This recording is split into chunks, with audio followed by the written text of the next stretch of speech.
Halo Pak D Lover, ketemu lagi dong sama Pak D. Tentunya masih di channel kesayangan kita semua, channelnya Pak D. Seperti biasa ya, kali ini Pak D bakal mendongeng sebuah alur cerita dari film-film yang kalian request. Dan untuk hari ini requestan datang dari teman kita yang satu ini. Dia merequest film yang berjudul What's Going On With My Sister. Film ini adalah film Jepang yang merupakan adaptasi dari serial anime yang berjudul Imocho. Dan sebelum kalian mikir yang macam-macam ya, Pak D jelasin dulu. Film ini bukan film JAV. Ini adalah movie beneran ya. Dan artisnya pun juga bukan artis JAV. Tapi isinya itu rusak ya.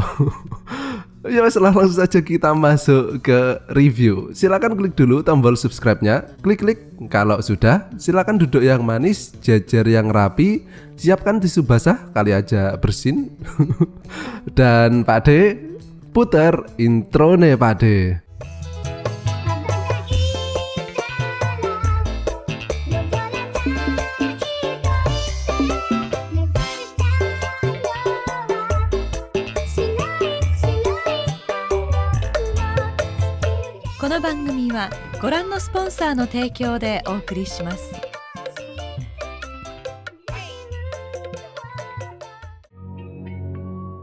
Film ini dimulai dengan adegan seorang cewek yang main genjotan di atas seorang pria yang tertidur. Ini baru awalnya loh, udah kayak gini.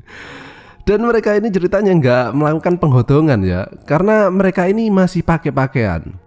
Cewek ini yang cantik ini bernama Mitsuki, seorang cewek yang nggak terlalu percaya kepada siapapun, khususnya cowok. Dan cowok ini bernama Yuya, seorang cowok yang sering banget berada di tempat dan waktu yang nggak tepat. Tapi justru gara-gara hal itu, dia ini sering banget dapat rezeki nomplok ya. Ya kayak sekarang ini. Mereka ini adalah saudara tiri karena ayah Yuya dan ibu Mitsuki ini menikah. Beberapa saat kemudian, Mitsuki terlihat terjatuh pingsan dan pas sadar dia pun langsung berlari keluar dari kamar Yuya. Pas Mitsuki masuk ke kamarnya sendiri, kemudian terlihat sosok lain yang merupakan sebuah hantu, roh atau arwah atau apalah kalian menyebutnya yang muncul di kamarnya. Dan hantu cewek ini bernama Hiyori. Jadi sebenarnya kelakuan Mitsuki tadi main genjotan di atas Yuya disebabkan Mitsuki tengah dirasuki oleh hantu Hiyori ini. Jadi hantunya ini hantu sang ya. Jepang filmmu loh isinya kok ya kayak gini semua. Scene pun berganti. Di sini diceritakan awal mula dari kehidupan kedua orang ini tinggal bersama. Ibu Mitsuki yang baru pindah ke rumah ayah Yuya karena mereka baru saja menikah. Mitsuki pun otomatis harus masuk ke sekolah baru, kelas baru, teman baru, dan juga bu guru baru yang bodinya wow banget yang bernama Bu Guru Yuki. Ketika pulang sekolah, Mitsuki menaiki tangga jembatan penyeberangan. Dan disinilah ia pertama kali bertemu dengan hantu Hiyori yang kemudian merasukinya. Di saat ia merasukinya, Mitsuki juga melihat seperti sebuah ingatan yang samar-samar ketika Hiyori masih kecil. Mitsuki yang akhirnya pingsan kemudian ditemukan oleh Bu Guru Yuki dan dibawa ke UKS.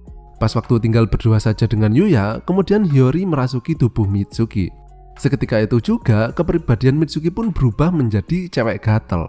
Tapi sebelum dia ini berhasil melakukan hal yang tidak-tidak, kesadaran Mitsuki pun kembali dan akhirnya justru Yuya yang kena gampar oleh Mitsuki. Dari sini kejadian serupa juga terjadi di rumahnya. Hiyori merasuki Mitsuki, kemudian menggoda Yuya. Mitsuki sadar dan akhirnya Yuya kena gampar lagi. Mitsuki pun akhirnya merasa sebel ya. Sebenarnya Hiyori ini siapa sih? Dan kenapa dia melakukan semua hal tersebut kepada Mitsuki? Kemudian Hiyori pun membawa Mitsuki ke dunia arwah. Di sini ia menceritakan bahwa semasa hidup dia ini suka kepada Yuya. Namun sebelum berhasil menjalani hal-hal yang menyenangkan bareng Yuya, dia ini mengalami kecelakaan di dekat jembatan penyeberangan dan akhirnya dia mati. Karena dia ini mati tanpa berhasil menjalani hidupnya yang menyenangkan bareng Yuya, kemudian dia ini menjadi arwah penasaran dan tidak bisa menuju ke dunia selanjutnya. Satu-satunya cara agar dia bisa menuju ke dunia selanjutnya adalah dia harus menjalani hari-hari yang menyenangkan bersama Yuya. Dan dia ini bisa melakukan hal itu semua jika merasuki tubuh Mitsuki. Namun sifat asli Mitsuki sendiri bisa dibilang dia ini nggak percaya kepada siapapun ya. Apalagi malah disuruh mendekati cowok. Apalagi cowoknya adalah saudara tirinya. Kan nggak mungkin ya. Namun Hiyori ini pantang menyerah karena ini menyangkut keberhasilannya bisa menuju dunia selanjutnya atau tidak. Dia pun selalu berusaha mengambil alih tubuh Mitsuki dan melakukan hal-hal yang sangat bertentangan dengan sifat asli Mitsuki. Termasuk dengan cara menggoda Mitsuki untuk melakukan adegan adu kacang dengan Hiyori. Biar tubuh Mitsuki ini gampang merasa sanguin ya. Dan kalian percaya nggak? Mereka ini melakukan adegan adu kacang ini selama 15 menit loh. Gila nggak tuh? Udah kayak nonton film Jav loh Pak D ini. Aduh. Pak D bikin review ini ya sampai lupa udah nyampe mana tadi ceritanya. Aduh. Keesokan harinya, Mitsuki yang sedang mandi tidak bisa keluar karena gagang pintunya tidak bisa dibuka dari dalam. Kemudian Yuya yang berusaha menolongnya pun justru ikut terkunci di dalam kamar mandi. Karena nggak bisa keluar, akhirnya mereka pun ngobrol dan mengungkapkan perasaan mereka tentang pernikahan orang tuanya. Yuya yang merasa bahagia karena mendapatkan ibu baru dan juga saudara. Karena ibu Yuya ini sudah meninggal sejak Yuya masih kecil sehingga dia ini merasa kesepian. Tapi sebaliknya, Mitsuki justru merasa keberatan dengan pernikahan orang tuanya karena dia nggak merasa butuh orang lain selain ibunya.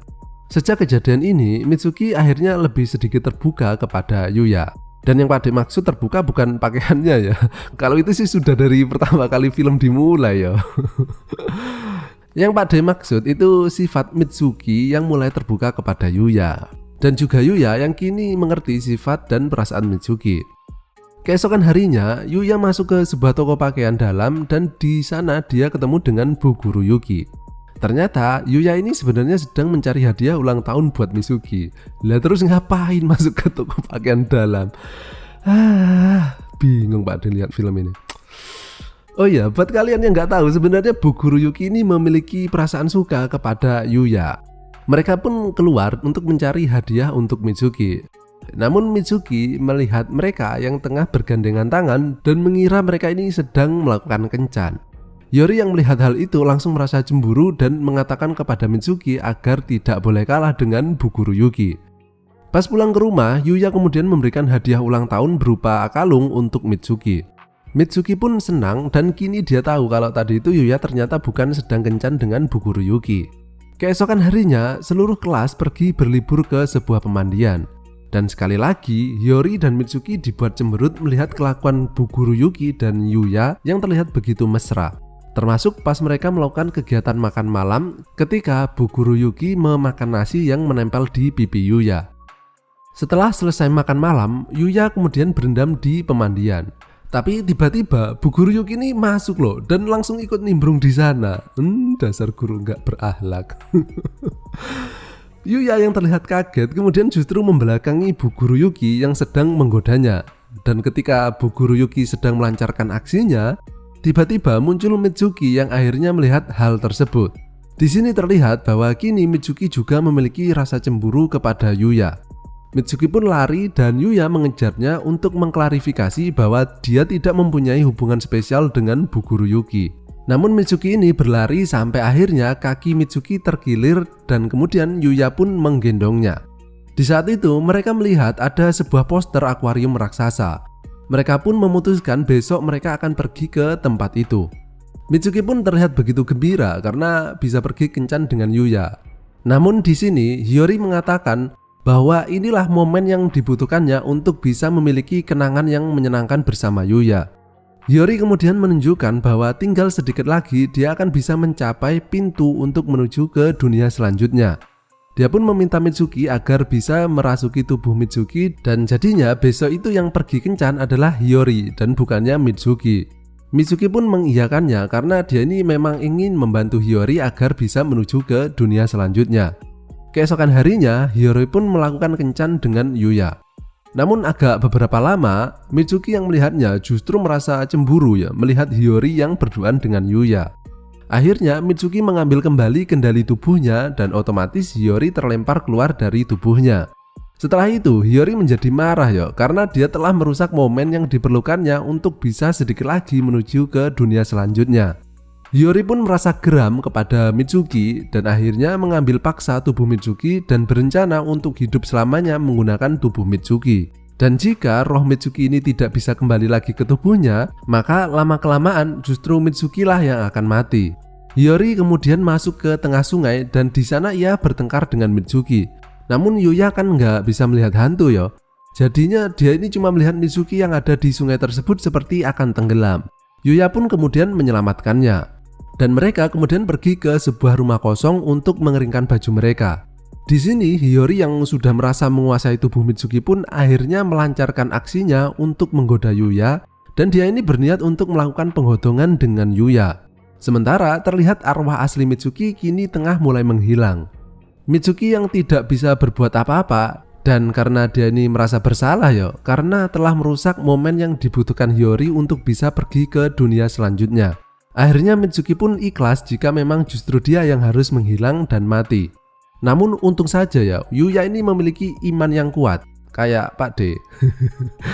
Memiliki iman yang kuat sehingga dia tidak melakukan penggodongan meskipun sudah digoda oleh Hiyori. Dari sini Hiyori kemudian menyadari kesalahannya dan mengembalikan lagi tubuh Mitsuki. Hiyori pun akhirnya berhasil menuju ke dunia selanjutnya dan Mitsuki kini sudah kembali ke tubuhnya. Scene kemudian berganti dan kini terlihat bahwa sekarang Yuya dan Mitsuki akhirnya bisa hidup normal layaknya seorang saudara. Dan film pun berakhir.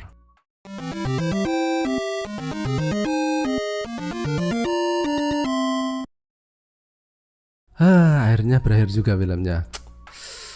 Film ini adalah sebuah film yang menurut Pak D cuma mengandalkan adegan penggodongan saja ya. Untuk ceritanya sendiri aduh enggak banget wes. Endingnya juga aduh enggak wes.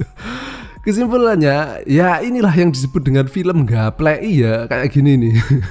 Kalian nggak tahu ya betapa susahnya Pak D mereview film ini. Karena fokus Pak D ke alur ceritanya itu ya selalu teralihkan ke adegan wik-wiknya itu loh. Lama banget loh adegannya. Sampai Pak D lupa udah nyampe mana tadi itu ceritanya. Ya wes lah, nggak usah terlalu dipikir ribet ya. Kalau kalian suka dengan film yang cuma mengandalkan adegan wik-wik ya silakan ditonton. Kalau kalian nggak suka ya nggak usah ditonton. Wes udah gitu aja kesimpulannya. Kepala Pak D udah cenut-cenut ini ya, dua-duanya, yang atas sama yang bawah. Yang atas bingung mikir alur ceritanya, yang bawah mikir adegannya. Aduh, ya wes lah, buat kalian yang pengen merequest Pak D setelah ini harus mereview film apa, kalian bisa meninggalkan komentar di bawah dengan menyelipkan hashtag #RekPakD. Dan jika kalian masih pengen mendengarkan suara Pak D, kalian bisa melakukannya dengan cara mengklik salah satu video yang muncul di layar kalian saat ini. Oke, terima kasih dan sampai jumpa di tongkrongan selanjutnya masih bersama Pak D. Bye bye.